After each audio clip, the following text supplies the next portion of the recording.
Là, à fond, vous avez un entraînement militaire. Voilà, pour les 3-6 ans. Un gamin, là, qui s'amuse tout seul. Ça, c'est génial. Il a besoin de rien, lui. Jusqu'à ce qu'il en ait marre et puis qu'il arrête. Voilà, genre maintenant. Bonjour à tous. Et cette semaine, j'ai envie de refaire une roue libre vraiment à l'ancienne, comme les toutes premières. Parce que là, cette semaine, la chaîne, elle a passé les 35 000 abonnés. Et ça m'a fait plaisir, mais en fait, je me suis rendu compte que ça m'a fait autant plaisir que la fois où j'ai eu 100 abonnés, par exemple, ou 1000. C'est là, tu te dis, dans la vie, tout est relatif en fait, ou subjectif. Par exemple, j'imagine que le bonheur d'une personne qui s'achète par exemple une Ferrari, je pense qu'il n'est pas supérieur à celui que tu as quand tu achètes ta première voiture à 18 ans ou à 20 ans. Genre, je me souviens, moi j'avais acheté la première voiture, c'était quoi? Ah oui, c'était une Laguna Break 2. Parce qu'en fait, en rabattant les sièges, je pouvais dormir dedans. Et j'avais été tellement heureux. C'est un peu comme la chanson de Brassens qui dit la première fille qu'on a pris dans ses bras, jamais nanana. La première voiture qu'on a achetée, jamais on ne l'oubliera. La première voiture qu'on a achetée. C'est quoi d'ailleurs la première voiture que vous avez achetée? Parce qu'on s'en souvient toujours. Hein. Donc, je serais curieux de savoir. En plus, on peut deviner à peu près votre âge à travers la première voiture que vous avez achetée, je pense. J'essaierai, ça pourrait être intéressant comme pas épreuve, mais comme jeu, quoi. Tiens, un moine tibétain en vacances. Servez-vous.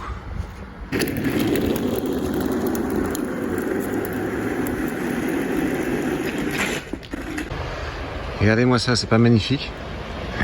Eh oui, c'est magnifique.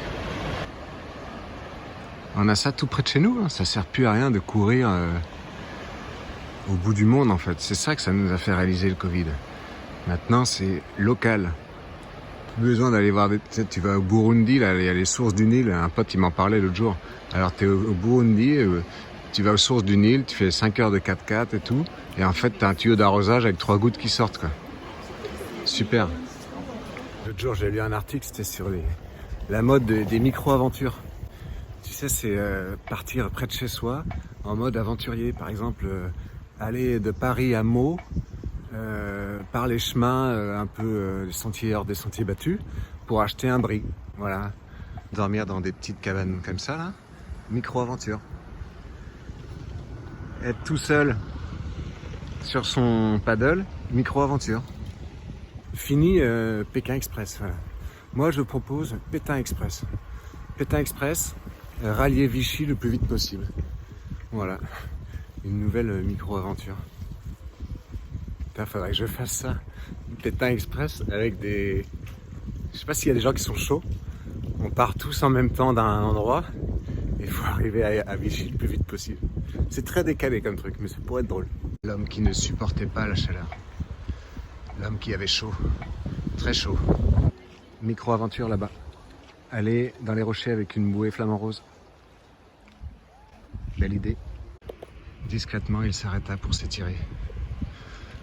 Il n'aimait pas être vu. Il avait simplement chaud. Ça, c'est le chemin des douaniers, ça s'appelle. C'est une grande randonnée qui fait... je sais pas où elle va, mais ça va loin, quoi. Et ce qui est marrant, c'est que parfois, t'as vraiment les gros randonneurs, quoi. Ils ont tout le matos, les grosses chaussures, les bâtons et tout. Et puis t'as des gens... Ils font la même rando, mais en tongs, quoi, tu vois. Tu sais, c'est comme au Népal, les porteurs et tout, ils ont des tongs. Tu sais, ils font le tour des Annapurna en tongs. Et les touristes européens, ils arrivent avec tout le matos acheté chez le vieux campeur et compagnie, tu vois. Puis les autres sont là en tongs, ils fument des clopes. Je crois que les gens qui deviennent riches, un jour, c'est parce qu'ils se disent « J'achèterai cette maison quand je serai plus vieux, tu vois. » J'ai lu plein de trucs comme ça où les gens ils font un peu des prophéties autoréalisatrices, quoi. Moi, mon seul plaisir, c'est d'acheter des bouquins, quoi. Et franchement, ils sont trop accessibles, les livres. Faudrait qu'il coûte 500 € le livre pour que je devienne riche, moi. Idée business, boulanger à Pornic. Alors là, franchement, la queue, c'est tout le temps, quoi. Puis il y a même un marché, là, tiens. On va aller acheter du museau en vinaigrette. J'ai envie de ça aujourd'hui. Bonjour. Bonjour. Est-ce que vous avez du museau, s'il vous plaît? Ouais. Combien il en faut? On n'est que 2, alors 1 kilo, s'il vous plaît. Merci, au revoir. Merci bien. Au revoir. Je sais pas si vous êtes au courant, mais Pierre Martinet, le roi de la carotte râpée aujourd'hui en France, il a commencé avec le museau vinaigrette en fait. C'est lui qui a eu l'idée géniale de faire du museau vinaigrette en barquette. Parce qu'à la base, c'est juste un mec qui faisait les marchés, Pierre Martinet. Et un jour, il a cette idée, et puis aujourd'hui, il a je sais pas combien de centaines d'employés, numéro 1 mondial de la carotte râpée. Après, c'est vrai que... Et du museau vinaigrette. Après, c'est vrai qu'on n'en mange pas dans tous les pays du monde, du museau vinaigrette. Un simple charcutier devenu le roi de la salade en barquette. Une success story qui démarre en 1968 avec cette première recette.